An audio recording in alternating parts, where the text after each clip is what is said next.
So, when you've been doing this a long time and people all see all the fancy things that you've had over the years, and uh, they see you on the beach and they see all these great things. To me, the most important thing, that stuff's all awesome. I love it. But the things that I think are most important are the things that you get to contribute back, the way that you get to change people's lives. And so I just want to share with you a brief story about my favorite real estate project I ever got to do.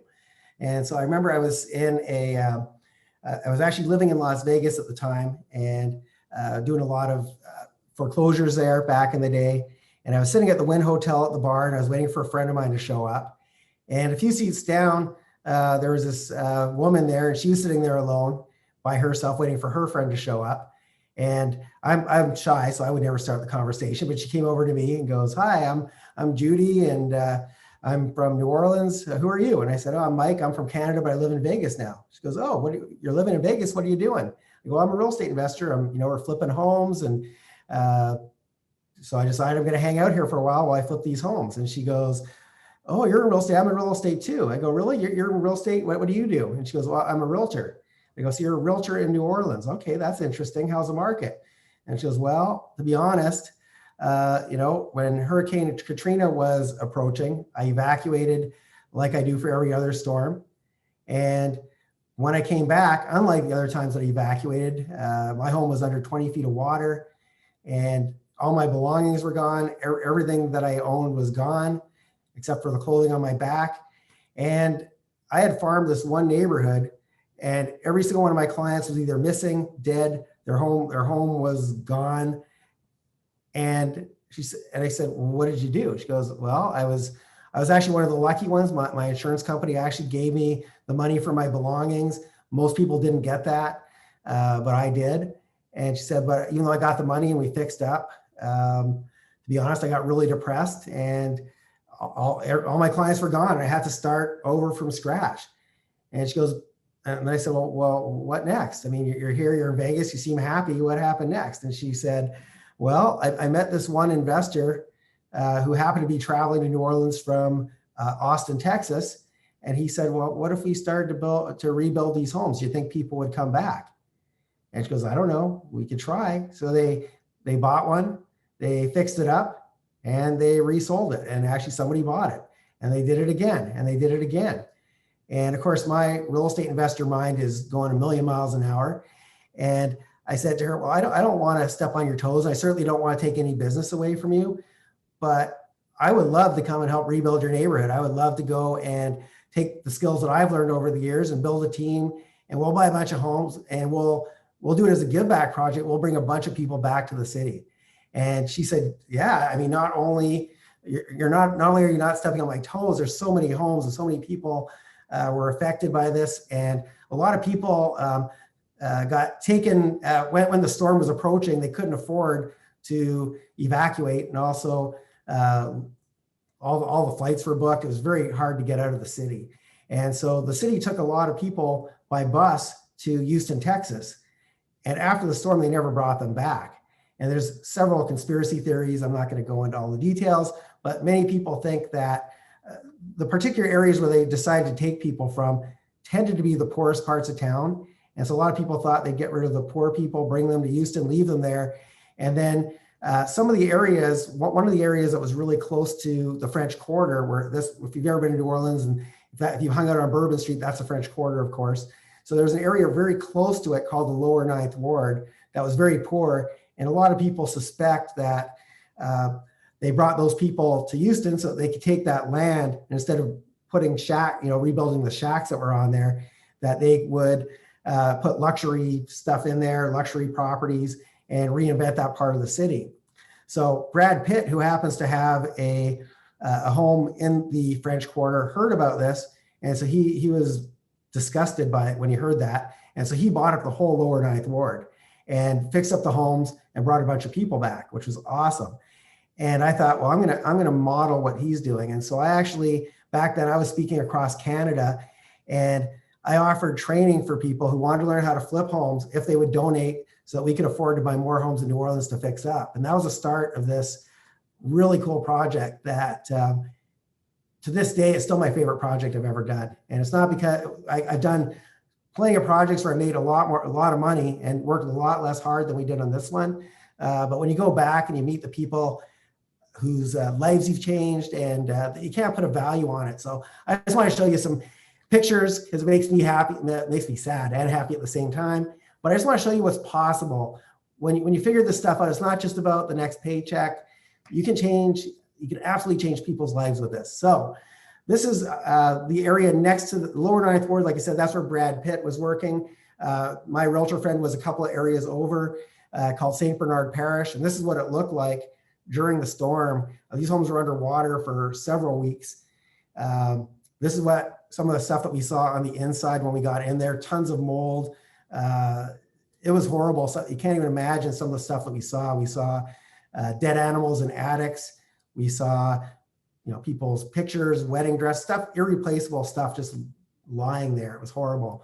So homes actually taken off their foundations and bashed into other homes. It was absolutely, it looked like a war zone, only worse. And people were living off on their roofs. I actually, when I did my trainings, one of the things that I like to do, as I mentioned, I brought a bunch of people down there and we were raising awareness and funds, and I would do some teaching, and I'd always bring some locals on the tour and talk about their experience and what happened. And I remember we brought this one elderly lady, she was probably in her 70s or 80s, to the tour. And I remember she said she was up on her rooftop because that was the only safe place to be. You can see how high the water is. She was on her rooftop for about 2 days with her husband, waiting for somebody to come by with a boat. And finally, after 2 days, somebody did come by, and I think the boat maybe held 5 or 6 people. And while they were on the boat, they were finally safe on this boat, and he died of a heart attack right in front of the group of people. And so when you hear about these stories, it's like you can't even imagine some of the stuff that go. I mean, you see these things, you can't imagine what it's like unless you've actually been there and spoken to the people there. And anyway, we saw a lot of craziness during this time period, and I can go on. I mean, I have a lot of pictures. These are the FEMA trailers. These trailers that the federal emergency, anyway, the government agency in the U.S. is responsible for when disasters break out. They brought all these trailers, and they had quite often 2 or 3 or 4 families living in these RVs for months and months and months on end, because of people. Every hotel, if it was still standing, it was booked. You couldn't find a room. It was just nonsense. And so a lot of people were stuck in these FEMA trailers.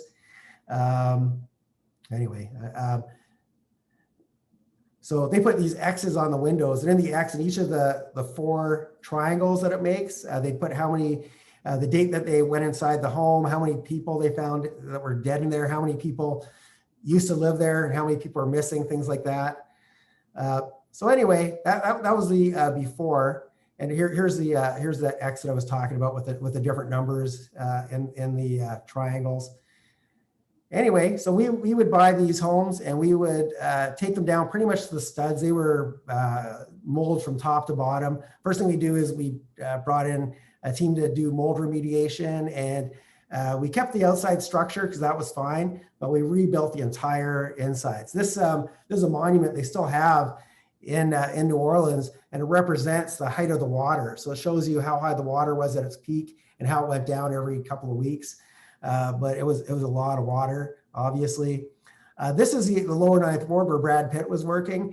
And actually, had I continued doing my trainings and raising awareness, I was actually going to try to get a hold of Brad Pitt's team to see if he would come on our bus tour so he could attract more women, and just attract more people, in all honesty, to what we were doing. And so we were going to try to reach out and see if he would come on our bus tour. We were going to raise funds for what he was doing too and team up with him. But after certain amounts of time, the city started to rip down all the properties because they were just dangerous. If kids were to climb in there, there was broken glass and mold. And so eventually they ripped them all down. So we didn't get that far, unfortunately. But we did manage to save probably around 15 properties.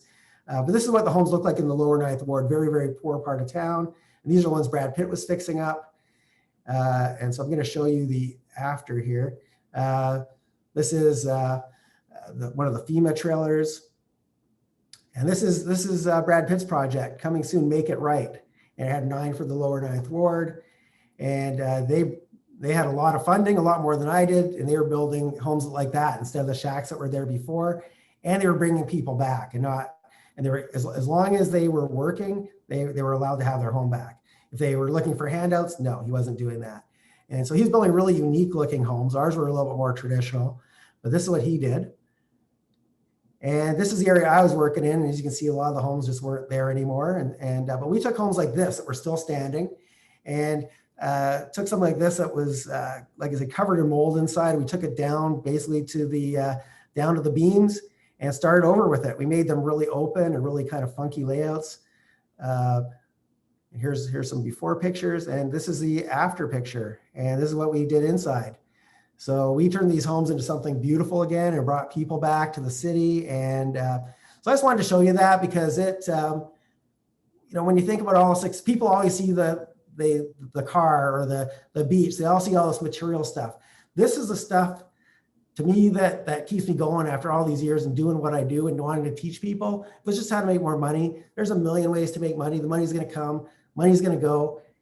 Changing lives doesn't go away. So anyway, here's some more pictures. And we took, not all the homes were as fancy as that. We took homes like this. Here's some people on one of my trainings. And this is what it looked like inside. Came with a free shopping cart. And this is what it eventually turned out to look like. So, number one lesson that I already gave you, it's not all about money. Number 2 lesson is you can take a home that looks like absolute crap and it can be transformed. So don't think, oh, that home's ugly or that home needs a lot of work. Factor in the cost of doing it, and anything is possible in this business if you have the right teams and the right know-how. So I just wanted to show that before we moved on, and I don't know. It brings back great memories, and but I hope it inspires you guys to do some really awesome things as you fill up your bank accounts and you have more freedom yourselves. Don't forget about other people that need a hand up. All right, back to you, Julie, before I cry. Oh, I love that, Mike. You're amazing. We love you. It's okay to cry. Yeah.